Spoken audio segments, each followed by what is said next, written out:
The Life of Chuck is a drama film about a man named Charles Krantz, or Chuck for short. It takes place over the course of 3 different time periods that revolve around his life experiences, from formative moments in his childhood to the lasting impact his way of life would have on the world around him. In light of the fact that the marketing for this movie has been pretty vague with the plot details, I'm gonna follow suit and just leave the synopsis at that. This story is told in 3 acts, and I don't mean a standard 3-act film structure. I mean, it's told in 3 chapters, and they play in reverse order. So the movie starts with Act 3, and then it goes backwards. So the core subject of this movie is cognitive assimilation. It's about how we are the product of our own experiences. We are living patchworks of the people we have met and the moments in life that have shaped us. All of that comes together in a story that asks us to reconsider what truly defines us and what really matters when you strip everything else away. This movie is not just a highlight of the things that matter most in life, it is also a quiet rejection of all of the things that do not. We often spend our time focusing on all things superficial. We turn a blind eye to what's actually meaningful, the people around us, the small joys, the things we didn't have to earn. A lot of us are very lucky for what we do have, and in the grand scheme, the things that we don't have often matter far less than we think. This movie aims to remind us that when we shed all of the distractions that we've manufactured, we can really appreciate life's most simple pleasures, like music and dancing and the stars and love and the people in our lives. Because even when all hope is seemingly lost, most of us still have life's most basic pleasures, the ones that we often take for granted and don't ever consciously appreciate.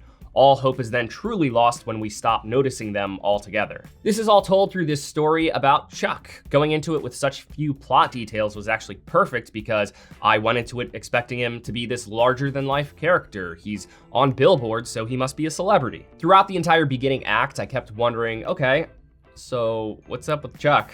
Because it really takes a while for us to learn anything about him. What we end up discovering has nothing to do with Chuck and everything to do with ourselves. The discovery is that we have narrow lenses on the things that make a person important. Through playing the acts in reverse, the movie exposes our prejudices by leading us to solidify an impression of Chuck that pretty quickly dissolves. It ends up exposing how superficial our sense of importance is, forcing us to realize that status is little more than an illusion. It ultimately ends up challenging how we define people by their most visible or celebrated moments, rather than the quiet and often overlooked ones that actually shape them. There's also a quiet nod to the idea that none of us are truly singular, that we are reflections of our shared experiences, and there's something kind of cathartic about that. So this movie blends genres very well. It weaves together sci-fi and supernatural elements so seamlessly that it's hard to pin it down as either. At the same time, it's part drama and part coming-of-age story with touches of romance and even musical sensibility mixed in. That might sound like it's jam-packed, but it works pretty well. It's also a little bit silly here and there. That's partially because of the voiceover. Nick Offerman narrates the movie, and sometimes the voiceover dialogue will dance around the dialogue of the on-screen talent for comedic value. Being a slightly silly and inspiring movie, it might not sound like it, but the movie is actually pretty cerebral. The connections and parallels between the acts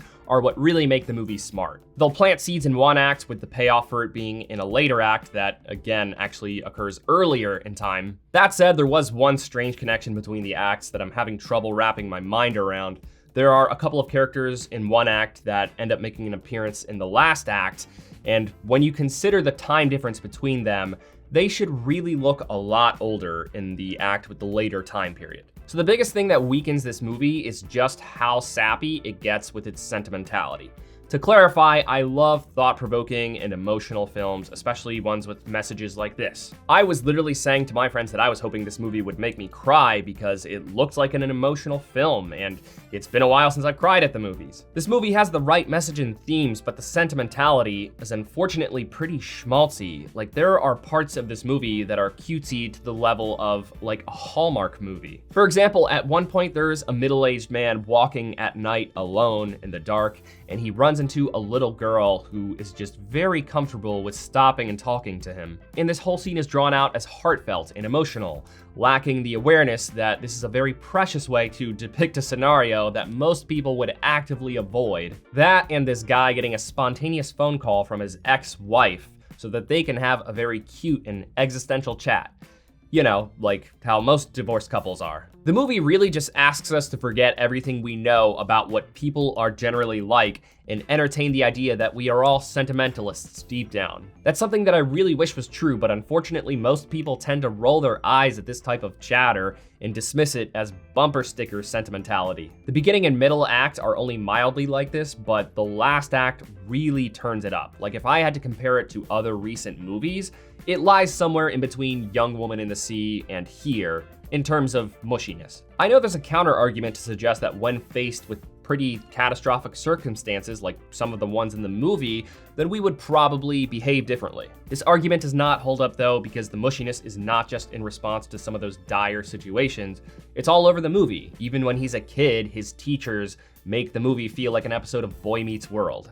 The movie takes a pretty serious dip in the last act. Not only was it pretty sappy, but it was also pretty stagnant and repetitive in some ways. There's a lot jammed in the closing act, making the falling actions feel busier than the rest of the movie, so when things felt like they should have been settling down, it kind of felt like important parts of the story were only just getting started. So yeah, setting aside the big decline at the end, I did still really like a lot of what this movie had to offer. The cerebral aspects are its biggest strength, and even after the movie was over, I had plenty to think about and connections to make out between the acts. This movie also seems pretty timely because I literally just finished listening to the audiobook for Everything Is F***ed, a book about hope by Mark Manson. It's a little bit crass and edgy, but much of the same themes in that book were present in this movie. One of the main ideas from the book is that hope does not come from blind optimism, but from facing harsh realities and still finding something meaningful to keep going. It talks about how we often distract ourselves with comfort, success, and status, when what we really need is purpose, connection, and the ability to sit with discomfort. The movie taps into some of the same ideas. It strips away the noise and forces you to consider what's actually worth holding on to when everything else is gone.